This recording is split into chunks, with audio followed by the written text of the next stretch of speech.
मैं सुनील कुमार, मजदूर संघर्ष चैनल में आपका स्वागत है। जो प्रोग्राम चल रहा है, महिलाओं के ऊपर जो बलात्कार हुआ है, लड़कियों के ऊपर जो बलात्कार हो रही है पूरे बिहार में, खगड़िया सहित बेगूसराय जिला हो या पटना हो, गया घाट हो या मुजफ्फरपुर हो, जहीं भी हो, इन सारे समस्या के ऊपर आज का धरना प्रदर्शन चल रहा है। इस पे साथी धर्मेंद्र कुमार अपनी कुछ बातों को रख रहे हैं, जरा इनका सुना जाए। आज के इस धरना प्रदर्शन में आए हुए सभी साथी को मैं क्रांतिकारी अभिनंदन करता हूं और असंगठित मजदूर के जो चैनल चला रहे हैं सुनील कुमार जी, मैं उनको भी धन्यवाद देता हूं कि आप जो समाज में अन्याय अत्याचार हो रहा है उसको आप आम नागरिक तक पहुंचा रहे हैं। दोस्तों, आज का जो मुख्य बिंदु है वह है कि बिहार राज्य के पटना जिला गाय घाट स्थित जो बालिका गिरी सेंटर है, जिसकी संचालिका वंदना गुप्ता है, और वंदना गुप्ता के द्वारा वहाँ जो नाबालिग जो लड़कियां रहती है, जो विभिन्न जिला विभिन्न प्रखंड या गांवों से जो कम उम्र में जो लड़कियां प्यार मोहब्बत के चक्कर में जो है भाग जाते हैं, और कानून के हिसाब से जिस लड़की को 18 वर्ष नहीं पूरा है तो अगर वो पकड़ा जाता है तो माँ बाप उसको अपने घर ले जाने से इनकार कर देते हैं। उस स्थिति में कोर्ट जो है आदेश करती है कि उसे जो है बालिका गृह में रखा जाए सरकार के सुरक्षा में, ताकि उस पर कोई अन्य अत्याचार नहीं हो। और जब वो पुनः 18 साल की हो जाएगी तो वो अपना फैसला वो खुद ले सकेगी, या कहीं और रहे या अपने माँ बाप के यहाँ लौट जाए, या अपने मन से जिसे वो प्रेम करती है उसे शादी कर ले।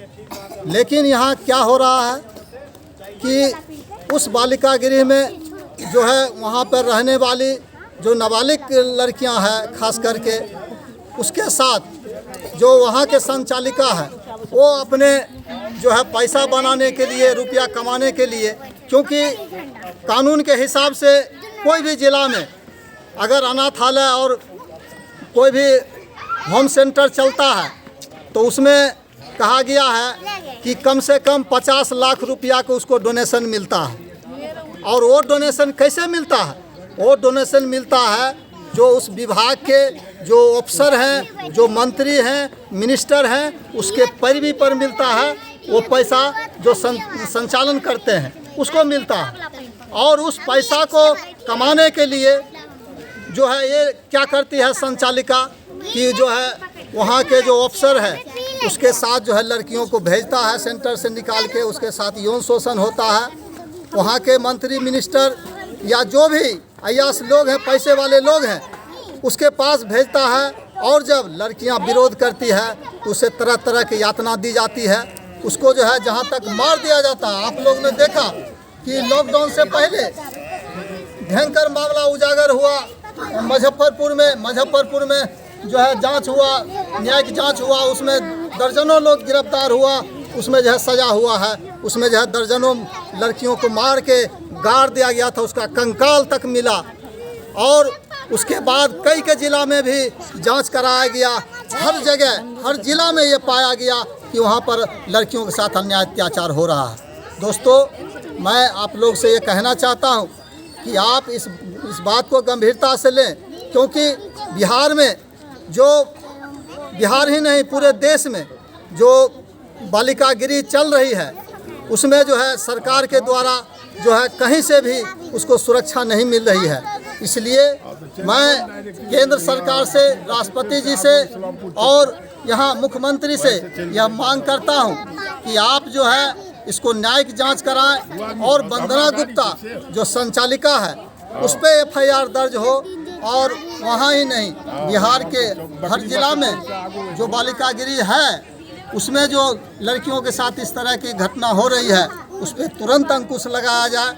नहीं तो आने वाले समय में हम लोग और भी जो है बिहार के हर जिलों में आंदोलन करने के लिए मैं सभी साथियों को तैयार करूंगा। दोस्तों, मैं एक बात और भी कहना चाहता हूं कि आज आप देख रहे हैं कि महिला के साथ कितना प्रताड़ना हो रहा है। हर 2 मिनट में एक महिला के साथ जो है हिंसा हो रही है। हर 10 मिनट में एक महिला के साथ भारत में जो है बलात्कार हो रहा है। आपने देखा कि उत्तर प्रदेश में लड़कियों के साथ बलात्कार हुई और पुलिस में जब रिपोर्ट लिखाने गया तो गुंडा के जो बलात्कारी के पकड़ने के बजाय उसके पिता को पकड़ लिया, उसको जो है इतना मारा कि वो जो है वहीं पर जो है थाना में ही वो दम तोड़ दिया। इस तरह के कई के घटना हो रहा है।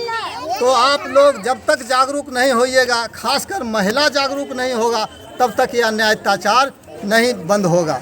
आज आप देख रहे हैं कि भारत में आधी आबादी है महिलाओं के, लेकिन आज महिला किस स्थिति में जी रही है। एक तो पुरुष प्रधान समाज है पूरे दुनिया में, भारत में भी है। एक तो पुरुष के द्वारा अपने ही पति के द्वारा और देवर के द्वारा, ससुर सास ससुर के द्वारा उसे सताया जाता है। लड़कियों को जो है पढ़ने के लिए नहीं दिया जाता है, कॉलेज स्कूल में उच्च शिक्षा लेने के लिए नहीं दिया जाता है, क्योंकि वो कहता है कि ये लड़की है, ये जो है इतना पढ़ के क्या करेगी। इस तरह से उस पर शोषण अत्याचार हो रहा है। आप देख रहे हैं कि महिलाओं में कितनी खून की कमी है। जांच हुआ है, कई के बार रिपोर्ट आया है कि भारत के महिलाओं में 40% जो महिला हैं उसमें खून की कमी है, एनीमिया की बीमारी है। तो इतना जो हर साल जो केंद्र सरकार और बिहार सरकार 25 लाख करोड़ से अधिक प्रत्यक्ष और प्रत्यक्ष टैक्स वसूलती है हम लोगों से।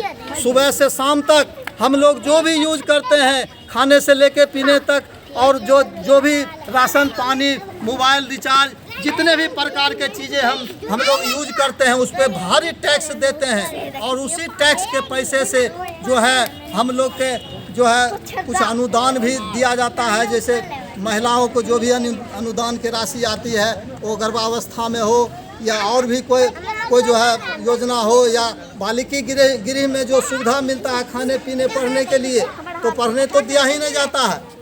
तो उसके लिए जो है आम नागरिक का टैक्स का पैसा है जो वहाँ पर पहुँचता है, लेकिन चंद अफसर और वहाँ के संचालिका मिलकर जो है उसको जो है लूटते हैं पैसा के और उस पर शोषण अन्याय अत्याचार करते हैं।